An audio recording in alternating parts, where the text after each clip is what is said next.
Update news.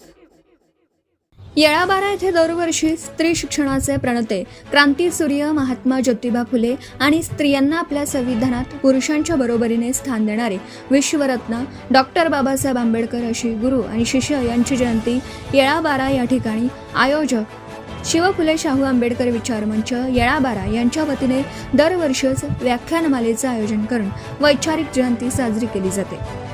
ती याही वर्षी दिनांक 11 एप्रिलला क्रांतीसूर्य महात्मा फुले यांच्या जयंती दिवशी प्रसिद्ध व्याख्याते ज्यांच्या वाणीने संबंध महाराष्ट्रात चर्चा होते असे सुपरिचित असणारे प्राध्यापक प्रवीणदादा देशमुख यांच्या व्याख्यानाद्वारे स्त्रियांविषयी असे मौलिक मार्गदर्शन यावेळी या कार्यक्रमात करण्यात आले. स्त्रियांनी बंदूक सारख्या लोकांपासून सावध राहिलं पाहिजे यासारखे असंख्य मुद्दे घेऊन प्रवीणदादा बोलले. यावेळी मंचावर उपस्थित मान्यवर यांनी सुद्धा मोलाचं असं मार्गदर्शन केलं. यावेळी गावातील प्रमुख पाहुणे तसेच प्रतिष्ठित नागरिक लहान मुलांपासून तर वयस्कर लोकांपर्यंत सर्व श्रोता वर्ग उपस्थित होता. या कार्यक्रमाचं सूत्रसंचालन विपिन कुमार कवाडे यांनी केलं असून खूप चांगला कार्यक्रम आयोजित करण्यात शिव फुले शाहू आंबेडकर विचार मंच येळाबारा यांच्या सदस्यांचा मोलाचा वाटा आणि मेहनत आहे. संपादक सय्यद मती. अधिकार मिळावा, तिथल्या निग्रोंना मतदानाचा अधिकार मिळावा म्हणून मोठमोठाले आंदोलन करावे लागले, मोर्चे काढावे लागले, संघर्ष करावा लागला. डॉक्टर बाबासाहेब आंबेडकरांनी कुठल्याही संघर्षाशिवाय, कुठल्याही मोर्चाशिवाय या देशातल्या प्रत्येकाला मतदानाचा अधिकार दिला. या येळाबारा मधल्या झोपडपट्टीमध्ये राहणाऱ्या अत्यंत गरीब घरातल्या माणसाच्या मताचं मूल्य आणि मुंबई मधल्या अँटेलियामध्ये असणाऱ्या अंबानीच्या मताचं मूल्य एकच. अंबानीला आणि गरिबाला सुद्धा एका रांगेमध्ये आणून ठेवण्याचं काम बाबासाहेब आंबेडकरांनी केलं. प्रत्येकाला समान मत आणि समान मताला समान मूल्य दिलं. मग बाबासाहेब त्याच्यापुढे म्हणतात की मी तुम्हाला आज राजकीय स्वातंत्र्य बहाल केलेलं आहे, लोकशाही प्रधान या देशात आपण प्रवास करतो आहोत, परंतु जोपर्यंत या देशातल्या सामाजिक विषमतेच्या दरी, आर्थिक विषमतेच्या दरी आणि शैक्षणिक विषमतेच्या दरी संपणार नाही तोपर्यंत या देशातली लोकशाही यशस्वी झाली असं म्हणता येणार नाही. जर या देशातल्या आर्थिक विषमतेच्या दरी अशाच वाढत राहिल्या तर एक दिवस या देशातील लोकशाहीचा डोलारा उद्ध्वस्त झाल्याशिवाय राहणार नाही. आणि आज ती परिस्थिती आली आहे बांधवांनी. सजग होणं अत्यंत गरजेचं, अत्यंत. पोट तिळकीने गावात जाऊन सांगतोय आम्ही, अरे माथे पे जिसके चोट के गहरे निशान है, झोले में जिसके पास फटा संविधान है, कल नुमाइश में मिला था मुझे चिथड़े पहने हुए, मैंने पूछा नाम तो बोला हिंदुस्तान है. अशी अवस्था आज या देशाची.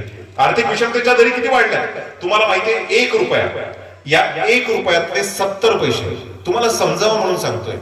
1 रुपयातल्या 70 पैशावरती 1% लोकांचा अधिकार आहे आज या देशात. 1% लोकांपाशी किती पैसे? 70 पैसे. आणि उरलेल्या 30 पैशांमध्ये 99% लोक आधार कार्डाच्या आधारानं रांगतायत, राशन कार्डाच्या रंगात रंगतायत. हे आमचं भाकीत नाहीये.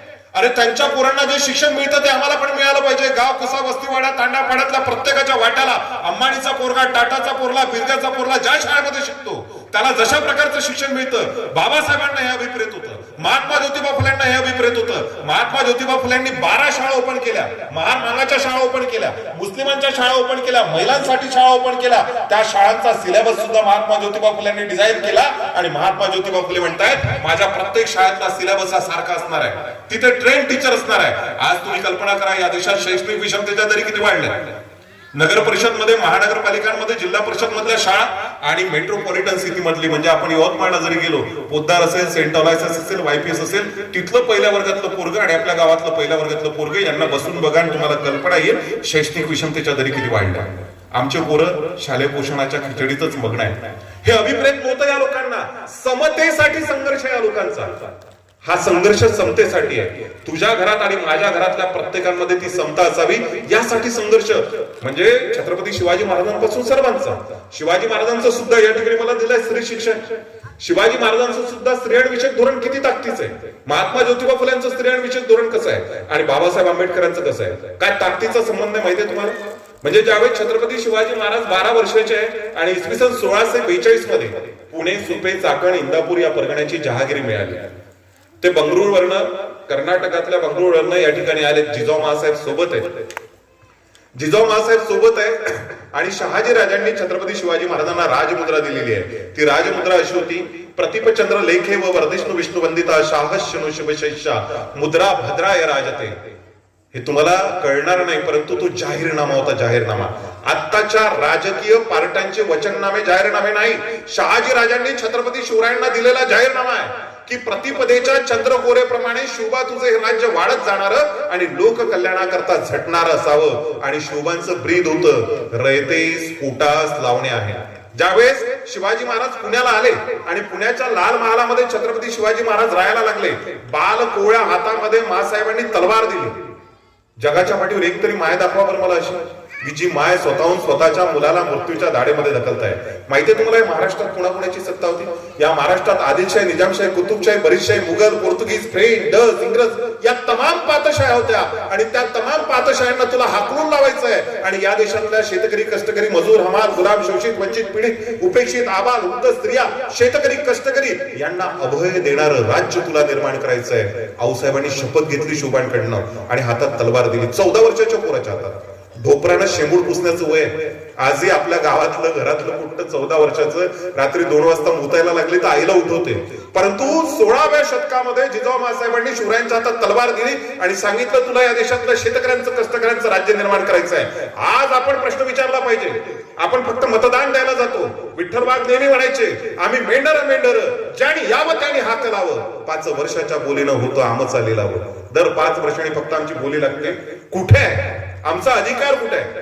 या देशातल्या संविधानाने जे फंडामेंटल राईट्स, मूलभूत अधिकार दिले ते अधिकार तुमच्या आमच्यापर्यंत पोहोचले का? अजिबात नाही मित्रांनो. आज या देशामध्ये सत्ता प्रस्थापित झाली का? अजिबात नाही. जातीला जातीच्या विरोधामध्ये, धर्माला धर्माच्या विरोधात. Subscribe now and press the bell icon.